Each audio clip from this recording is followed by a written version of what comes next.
hopefully you guys will see this as a nice talk for setting the stage. The original idea was to have it as a very in-depth, very long 2-panel talk. I think that was very optimistic. So this will be hopefully a cool talk in kind of the history and the field of program analysis, how we got where we got and where we came from. Let's see, we're almost there. Is it 9? Sure. Can we have a countdown? You can get started. You start? All right. The stage is yours. The stage is mine. Psych, I'm not talking about program analysis. We're going to look at cats all day. But in all seriousness, when I saw that it was the 25th anniversary of DEFCON,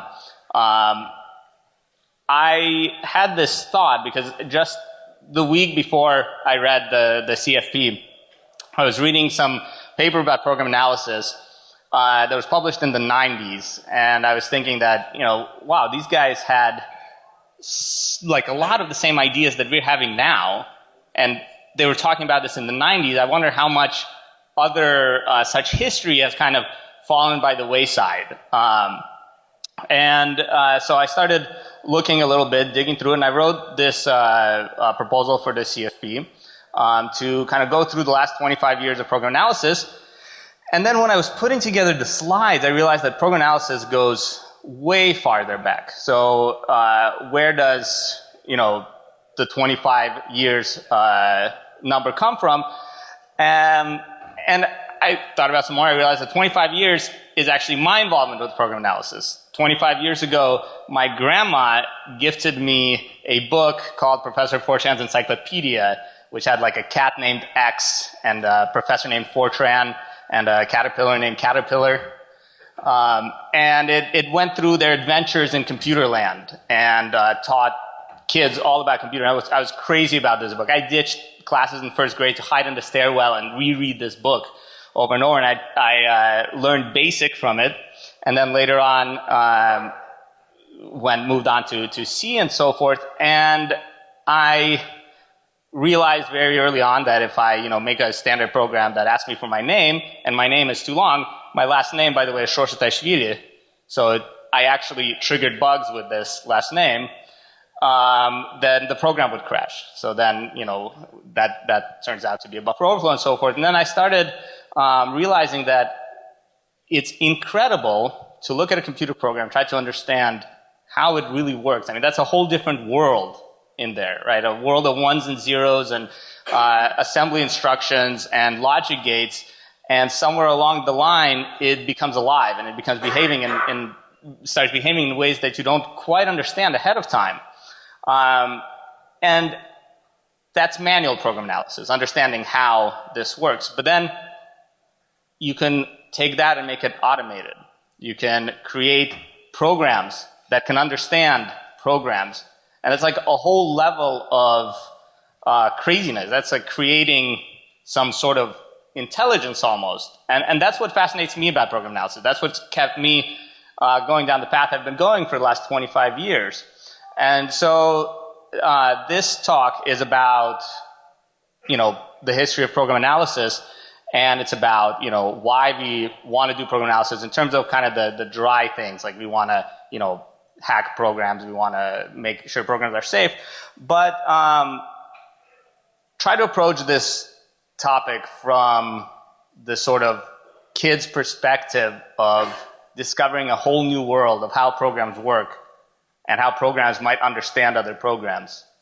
Program analysis is useful, but it's also kind of magical in a way. So with that said, let's move on to technical issues. Hold on. Boom. Success. Let's move on to program analysis.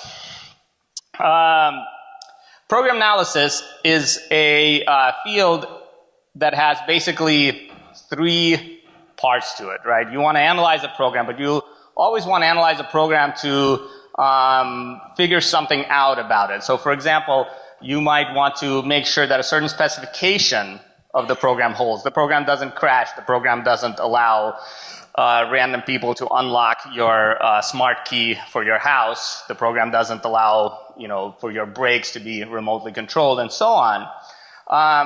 And you have a goal that you want to achieve with that specification. So, for example, if your specification is, hey, I don't want this to crash, you could say, I want to make sure that specification holds always, or you want to say, you might want to say, I want to make sure that specification does not hold. I want to find the crash, right? So, kind of, are you looking for bugs? Are you trying to make sure things are safe? And then, of course, once you decide what you want to do, you need to decide how you want to do it. What is the technique that you're going to use to reason about a specification on your program? And with these three kind of categories in mind, I'm going to run you through the history of program analysis and where along the line we collected different items, kind of different instances of these three categories. And so we're going to commence on a brief history of computing starting in the 1830s with Charles Babbage. Charles Babbage created the analytical engine. It was a mechanical computer, super far ahead of its time, and he wrote a bunch of programs for it. By all accounts, these programs were actually really buggy, so that's really interesting. Some of the first computer programs written were already buggy. We didn't have that term yet. I'll talk about that later. And about a decade later, Ada Lovelace published a series of notes and more reasoning about this analytical engine, including the first program, the first complex program for one of these machines. So this is Ada Lovelace's description of the trace of the execution trace of this program. Right? And the program computed Bernoulli numbers. And so she goes through instruction by instruction and says how variables change and so forth. And this is in the 1840s, right? And so that's where things started. In 1947, about 105 years later, we got the term bug. Grace Hopper found people working with her found a actual moth inside a computer causing a computer error. So 100 years roughly after the first instance of kind of a computer in the semi-modern era, we have kind of this official term for the word bug. And this very quickly started getting people thinking about how do we kind of prevent actual software bugs. The moth, I guess, technically was kind of a wetware bug. But how do we prevent bugs in our software? And one of the kind of early visionaries here was Alan Turing, who's known for, of course, the Turing machine, but also cracking Enigma and onwards and onwards. But he also had the first paper that I could find that talked about, hey, maybe we should try to make sure that the program is correct, right? And he published this in 1949. So 2 years after the kind of invention of the term bug, people start thinking about how do we make sure that there are no bugs in a program. And this creates the field of program verification. So program verification says that, hey, given a program and its specification, we want to make sure that there are no bugs in this program, that this program carries out the computation it needs to carry out and so forth, and doesn't go astray. So as an example, here's a simple program that has a crash, but that crash is not reachable, right? So if you give this program somehow three numbers that add up where A plus B equals C, but then C minus B is not equal to A, it'll crash. And you want to see if this program is safe. You can run a program verification on it, which will identify, hopefully that this condition can never hold, and will produce a proof that tells you that the program is safe according to your specification. So that's great. And if everything worked like that in the real world, then we might not have bugs. And in certain cases, it does work like this in the real world. So there is formally verified hardware, according to a specific specification, of course. So things that the specification doesn't reason about, maybe still can go wrong with that hardware, but things that are covered by the specification don't. So there's, hardware that can provably not contain kind of timing side channel attacks, for example. And there's verified software. I heard recently that Google, for example, is switching over to a formally verified crypto system. And so the problems, of course, come when the software kind of gets bigger and complexity starts getting introduced, and verification stops being able to reason about things very effectively. So, for example, here we have a different type of program, right? And this program also doesn't crash. A cubed plus b cubed equals c cubed, that's Fermat's last theorem, right? That is not solvable. There's no solution.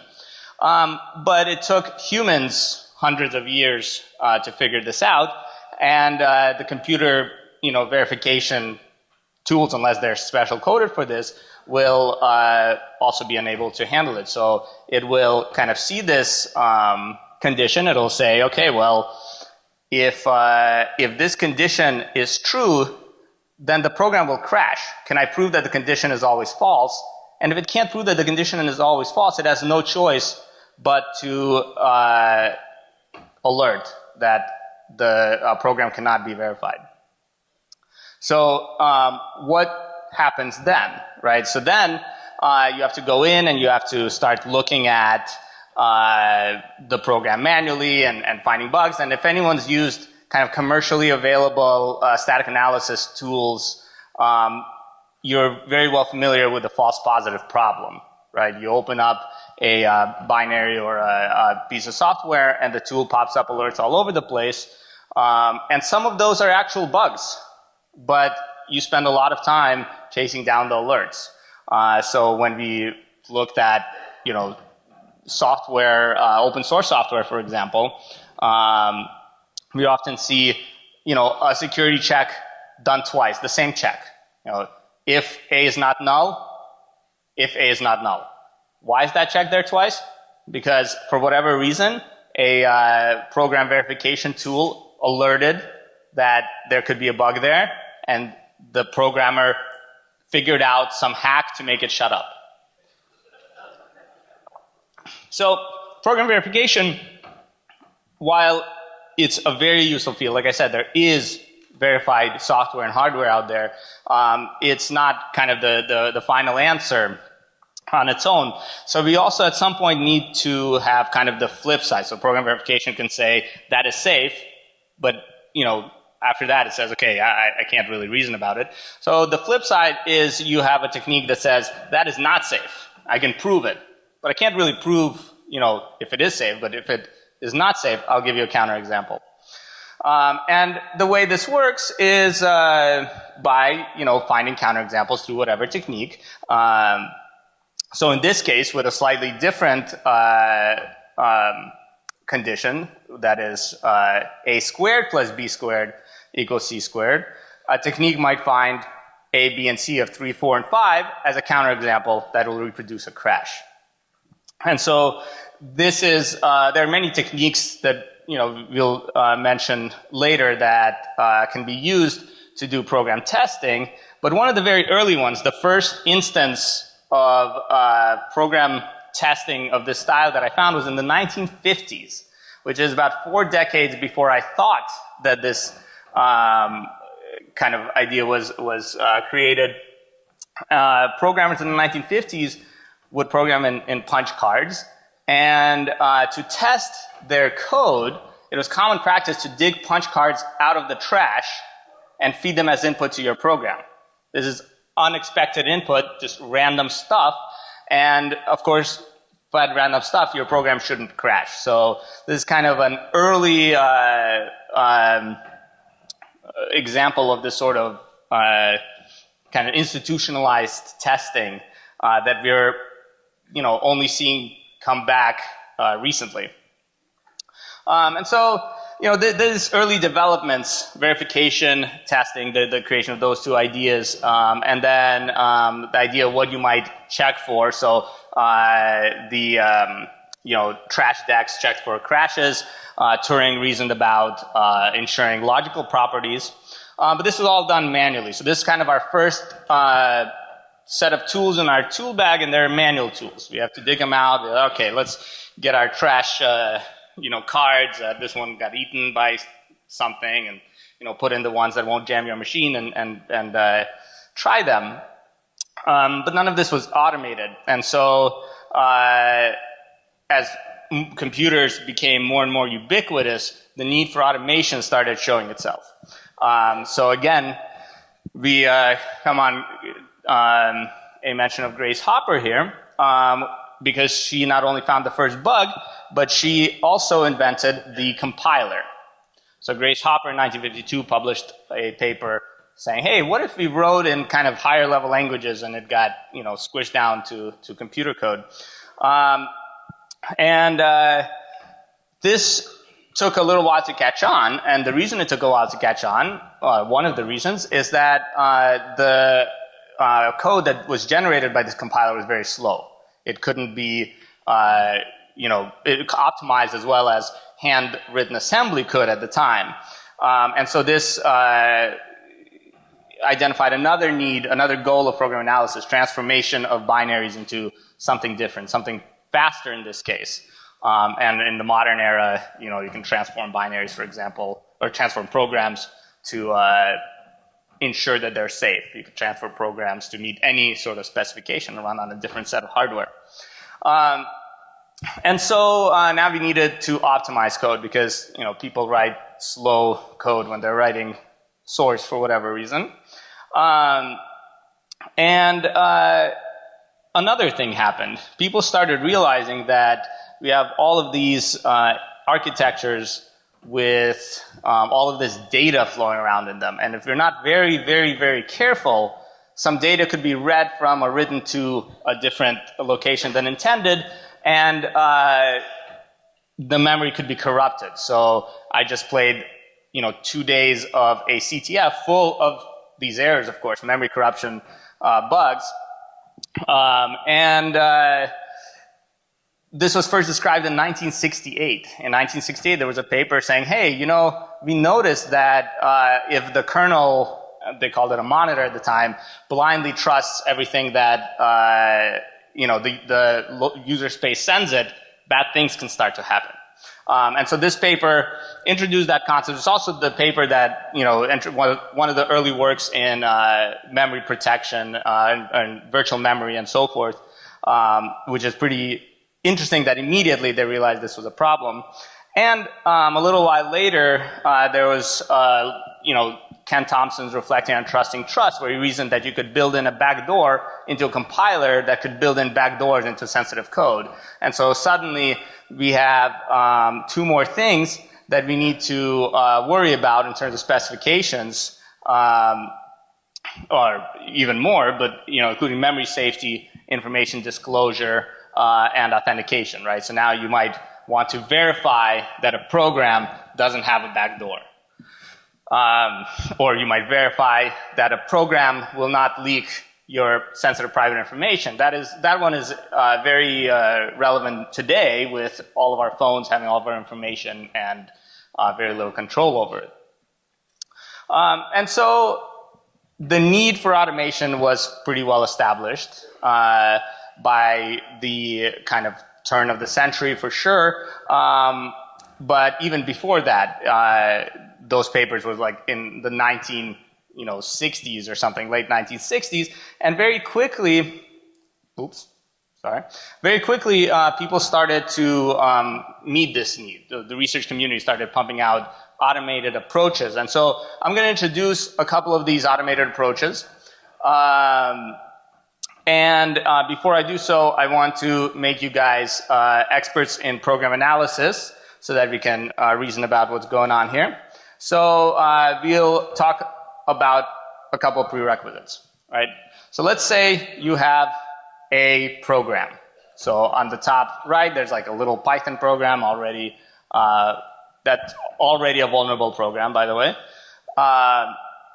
And so you have this program, and you want to analyze it. So you have to reason about a program in a slightly different way as a computer than as a human. So, for example, a program is viewed by a computer as a set of basic blocks. A basic block is a piece of code that is executed altogether before passing on control flow somewhere else. So in our case, we'll pretend that input is part of this basic block. So this x equals input is a single basic block, and then it might branch depending on the input, right? So if you put in 42, it'll do one thing. If you put in something else, it'll do another.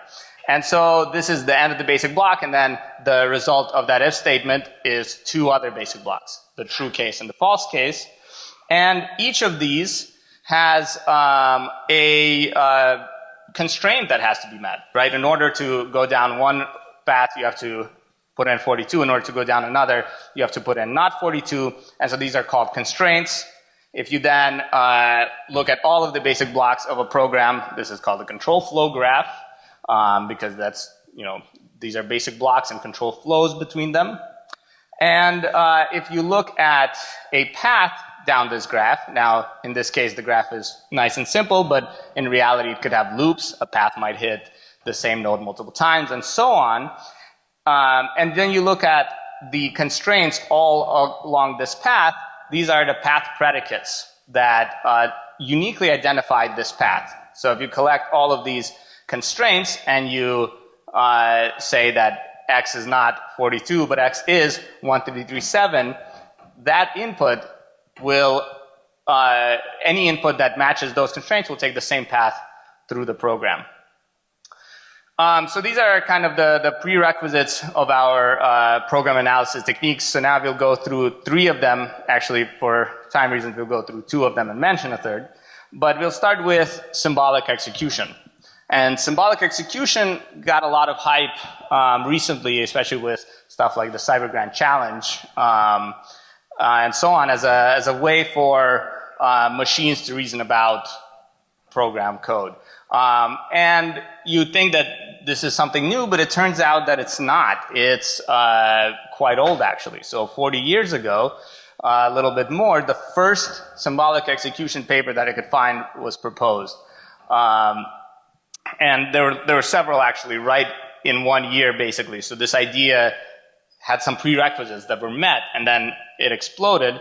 And so the symbolic execution engines were developed that could then symbolically execute Fortran code. Now we have symbolic execution engines that you can download off GitHub that can execute binaries, Java, Android, whatever you want. This is kind of a fairly powerful way of reasoning about programs. And let's run through an introduction of it with a slightly more complicated example than what we learned about program analysis with. Hold on. So here's a program that has several bugs, right? One is it definitely has one bug, and that is if you enter a username of service and a command code of 7, it'll crash, right?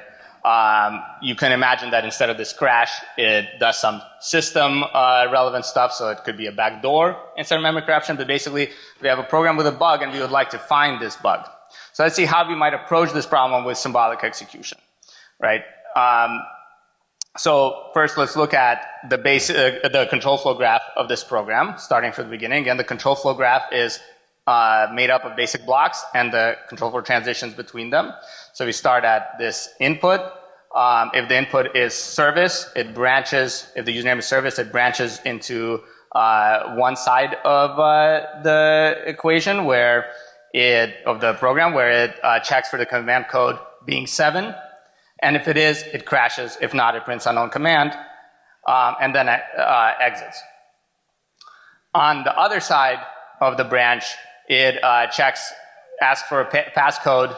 If the passcode is invalid, it prints invalid passcode. Otherwise, it calls the authentication function. Then it prints exit and exit. So this is our control flow graph. And how would we use symbolic execution to try to find that crash, to try to find the ability to reach this crash. So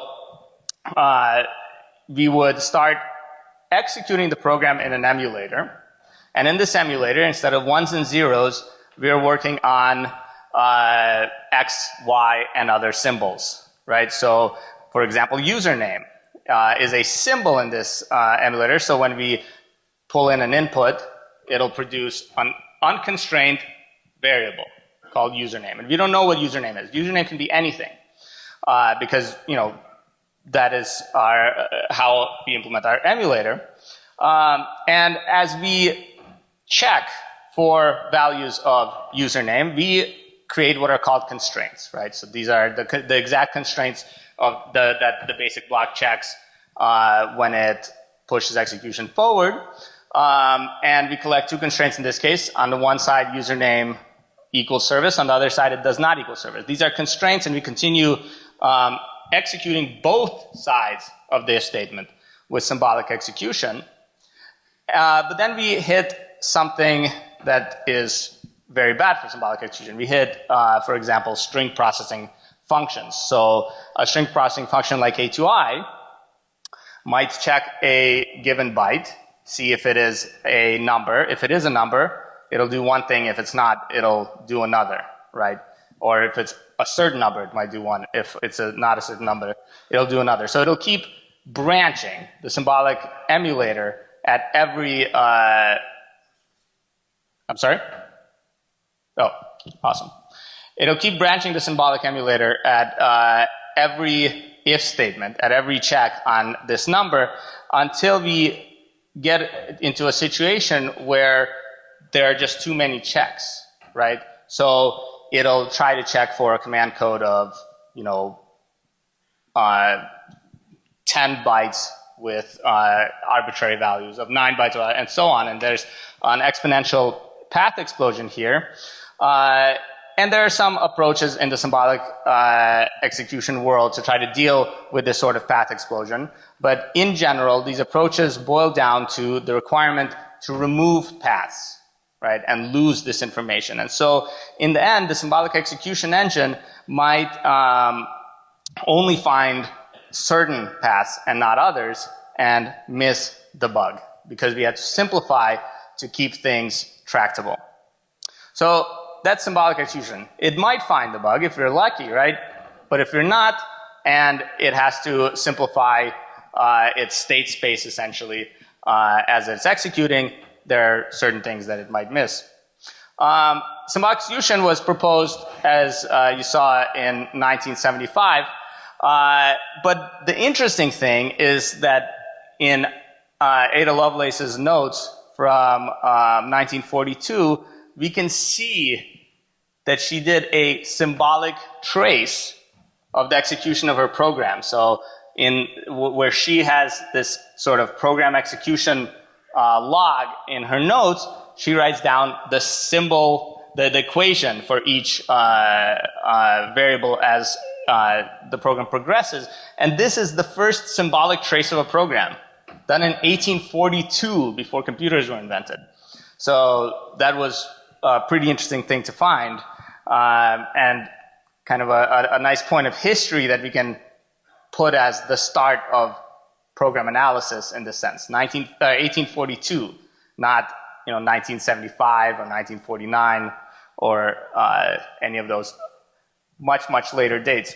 And so symbolic execution is a kind of tool in our tool set that we can use to achieve either verification of a specification, the testing of a specification, or to support the transformation of code. Of course, how you verify a program, for example, using symbolic execution, is a pretty complex thing. With the symbolic execution style that I described as for program testing, it generates inputs to find vulnerabilities, but it can't prove that there aren't any.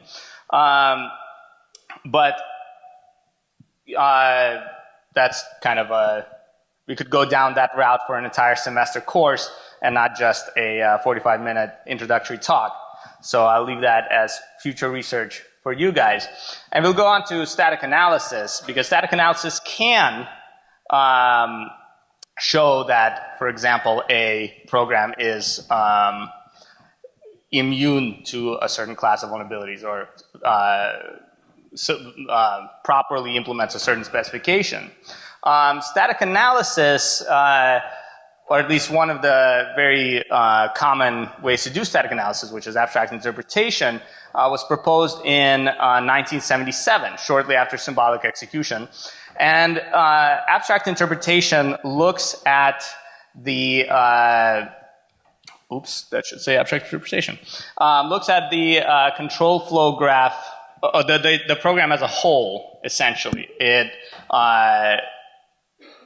doesn't have to figure out how to reach a certain basic block to reason about properties of the program at that basic block, which is the problem that symbolic execution had, and the reason that symbolic execution could not find the bug in our example. And so static analysis with abstract interpretation might be able to find that bug, probably will be able to find that bug if it is a simple bug, for example, or actually I should say will be able to find that bug, because if it cannot prove that a piece of code is safe, it will raise an alert.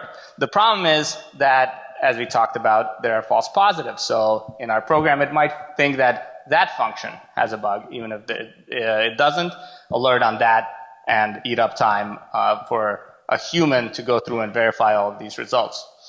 And so through abstract interpretation, we got a way to perform verification of a specification on a program in 1977, 40 years ago. And then we moved on to fuzzing. And so fuzzing is kind of one of the biggest ways to find vulnerabilities in modern software, and it's actually surprisingly simple. Proposed in 1981 initially in its most basic form, which was, hey, let's throw random input at a program and see if it crashes. It's evolved quite a bit since then, and so the specific implementation of fuzzing that I'll describe here is implemented by American Fuzzy Lop. It's a fuzzer that mutates its inputs when it detects differences in program execution. And so let's see how it would run on our program here. We would start with some randomly generated test case or a human-seeded test case. So a human might input a username of ASDF and a password of 111. And that input will trigger certain basic blocks to be executed. Right, and so we executed the username input, of course. We executed the check for the kind of service username that could lead to the crash. We did not satisfy it, so we took the else branch, read in the passcode, and aired out on an invalid passcode, and exited. So we triggered those basic blocks. And so the fuzzer starts mutating this input, right? It might make a lowercase d a capital D or something, or it might mutate input in a way that passes another check. So it mutated the input in a way that passes that passcode check. It actually doesn't, because there's another bug in the program that I didn't notice before. But let's pretend that it creates a valid, size of a passcode and triggers that authentication function, right? So that is a new basic block that it triggers. So now with fuzzing, we've triggered a block that, symbolic execution before us wasn't able to trigger just through randomly mutating inputs. But then we get stuck because through randomly mutating inputs, we are unable to satisfy complex checks, right? We need a username of service, and we have randomly mutated usernames. The chances are that we'll create the string service are very slim, and we'll keep guessing and guessing and guessing. Of course, in this specific case, you could seed the fuzzer with the string service, and you could scan the binary or the program for all of its strings, and automatically make the fuzzer pass this check. But, string checks aren't the only complex checks in programs. There are hashes, There are complex input formats, dependencies between different input bytes. And so in the general case, we cannot guarantee, of course, with a fuzzer that we will find code that is protected by these complex checks. And so, fuzzing with this random data, of course, is a throwback to this trash stack concept. So, fuzzing was invented in 1950, not 1981, or at least manual fuzzing. So again, we find that program analysis techniques harken back to the middle of the century, and sometimes even farther to the 1800s. So now we have this kind of toolbox of a bunch of specifications that we can enforce, some goals that our analysis could try to achieve, and the technique through which we can achieve them. And next, we should evaluate them, understand how these different goals or how these different techniques help us achieve program analysis goals. And as a scientist, if you start thinking up an approach and you have a cool idea and you have a new program analysis technique, you want to evaluate it. So you want to take programs and specifications, feed them into your technique, and see how well it does. This is my clip art slide, by the way. So hopefully my clip art game is on point. So you run your analysis, you get your results, and you're happy, right? Well, there are a number of problems with this. One is that the analysis is more complex than you might think, because any program analysis has to deal with the environment of the program it's analyzing. And environments like Windows, Mac OS, Linux, mobile devices, cyber-physical devices, they have really complex environments. And having to model this environment even before analyzing, understanding how much better your program analysis technique is than previous techniques is quite a big investment that people often don't make, or make in a kind of very fast manner. Another problem is finding a good data set to evaluate on, right? There's not really a good data set or there wasn't a great data set for vulnerability research. This problem is actually being worked on, and new data sets are being created, as I'll talk about, but you need a good data set with ideally known vulnerabilities, so you can reason about how many of them your bug finds, and with variable vulnerabilities in different programs, so your technique isn't just specifically tailored for one style of vulnerability that you happen to detect, or one specific program that you happen to be very good at analyzing. Another problem is these specifications, right? Specifications in the real world are very complex, whereas specifications that you might want to use for your analysis tool initially in the early stages of development need to be fairly simple and ideally pre-provided. I mean, if you're looking at the analyzing something like Chrome, and your specification is that Chrome should not leak user data to someone that should not get this user data, that's impossibly broad and impossible to enforce. Is your bank allowed to have your, various cookies or something along these lines? So you need a very good data set, standard data set with a very good standard implementation, standard set of specifications, so that you can analyze how well your technique runs compared to different work, and compare those results to prior work, because that's a very important part of science and technical development, is understanding if you're making an improvement or not.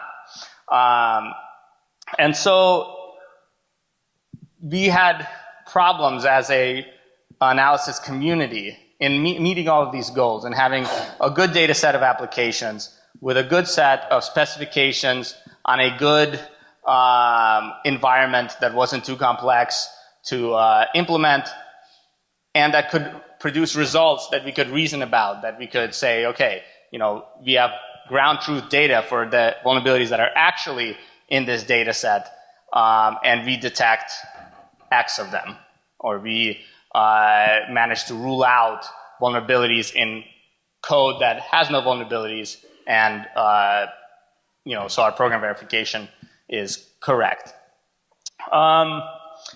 And so there, like I mentioned, there have been several projects to solve this problem, to create these data sets, and one of these projects essentially was the Cyber Grant Challenge. If you guys were here last year, you probably saw all of the Cyber Grant Challenge, hoopla, where for the first time in history, 7 fully automated program analysis machines fought each other in a game of capture the flag. So the same game that I spent the entire weekend playing and only got 4 hours of sleep is the game that machines who didn't need to sleep played last year rather. And these machines, of course, suffered from all of the problems that I just talked about, the environment problem, the specification problem. And so the Cyber Grant Challenge created a custom operating system with very specific vulnerability specifications to evaluate these systems. Now, for the actual competition, of course, the source code wasn't available. Since then, they released the source code, so you can really look at the source code, understand the vulnerability, and then reason about how well your tool finds certain vulnerabilities across 249 binaries. So it's a 249 programs. So it's a data set that has a lot of variance. There are a lot of different types and different difficulties of vulnerabilities. And all of this is freely available for people to analyze their tool and understand how well it does. That's my other piece of clip art.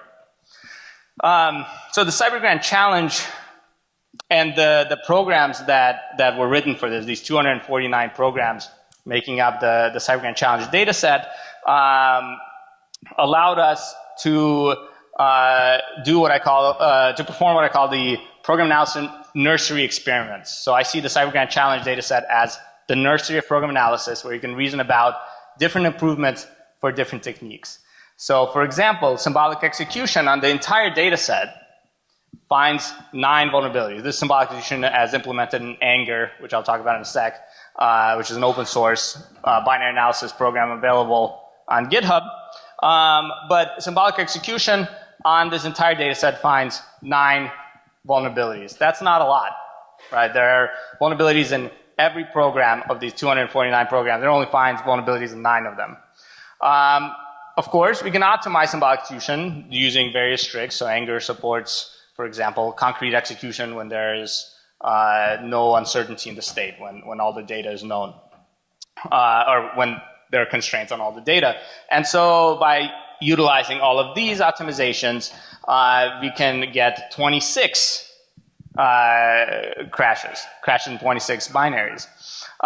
Utilizing static analysis, so combining symbolic execution with variant testing, which is a technique created by Carnegie Mellon University that utilizes parts of abstract interpretation to help with symbolic execution, we can push that up to 31. So I should say here that this is our implementation of variant testing, and it might be suboptimal. So their variant testing might be considerably better. But that all pales in comparison with fuzzing, this seemingly simple technique of throwing random data and seeing what happens, finds 106 crashing binaries in the data set. So this gives us an idea of where program analysis is, and this is a good showcase for the simplicity of evaluating all of these different analyses on this data set and reasoning about the results, because now we can look at them in terms of summation numbers, but there's also some subtleties there. They find bugs different types of bugs in different binaries. So we can look into that and make inferences and try to create new approaches. So for example, we looked at the difference in the types of bugs that symbolic execution found and that fuzzing found. And we realized that they have very different coverage. So the types of the basic blocks that fuzzing can trigger are very different from the basic blocks that symbolic execution can trigger. And sometimes one finds a crash, sometimes another finds a crash, sometimes neither of them find a crash, in fact, very frequently. And so we decided to combine them in a very straightforward but careful way. And the idea is as follows. We begin by fuzzing the binary. This is nice and fast and achieves decent code coverage, but as we discussed, eventually gets stuck on complex checks. And then we use symbolic execution to find the constraint that can get through that check, but possibly suffer from other limitations of symbolic execution and not find the actual bug. And then we synchronize that back into the fuzzer. We synchronize the knowledge of how to bypass the complex check back into the fuzzer, and it continues to mutate that input until it finds the bug. And we do this iteratively, back and forth between the fuzzer and symbolic execution. So by implementing symbolic assistance for the fuzzer in this way, we achieve on this entire data set 118 crashes. And an interesting thing is here is that we have this 118 crashes in the data set, but if you take the union of all of the different techniques, all the different techniques have crashed something like this from memory, 150 to 160 binaries. So there's a lot of uniqueness between the different techniques used here. Driller, the applicability of it varies by program, whether or not there are complex checks. We can run through a quick run here. So this is a control flow graph of an example program, and Driller starts in the top left corner there. And it first starts by fuzzing a portion of the program before it gets stuck in a complex check. And this is the basic block coverage on the right in this graph here. You can see it just kind of flat lines, right? So then if we run the symbolic execution engine to help the fuzzer reach extra code paths, it allows us to find just a little tiny bit more basic blocks in the execute some more basic blocks in that control flow graph of the program. And if we keep invoking the symbolic execution engine to help the fuzzer get unstuck every time that the coverage flatlines like that, we eventually drill into the program deep enough to find the bug. And so that's how Driller works. There's still a lot to do. So there's this whole red area that however many programs, about 100 programs that we have never exploited before, that we have never crashed before using any automated techniques, which represent missing tools, basically, that humanity has yet to develop, or at least we have yet to develop. And so if this all sounds interesting to you, I encourage you to join in. There are several ways that you can participate in program analysis research. One is you can contribute to open source frameworks. So we run one of these frameworks in our research lab. It's called Anger. Go to anger.io. There's a lot that we could use help with: documentation, environment support, better techniques, and so on. And the other is that I'm always looking for students. I'm starting as a professor at Arizona State University. I just finished a PhD at UC Santa Barbara, and both of those places are incredible places to go to if you want to do research in program analysis or in general security. So if you're thinking about graduate school, or you are curious and want to do an internship, reach out to me. I'll put you in touch with the right people, and you could explore that. The presentation is available online. All my contact info is right here, and I guess we'll do questions in the hall. Awesome. Thank you, guys.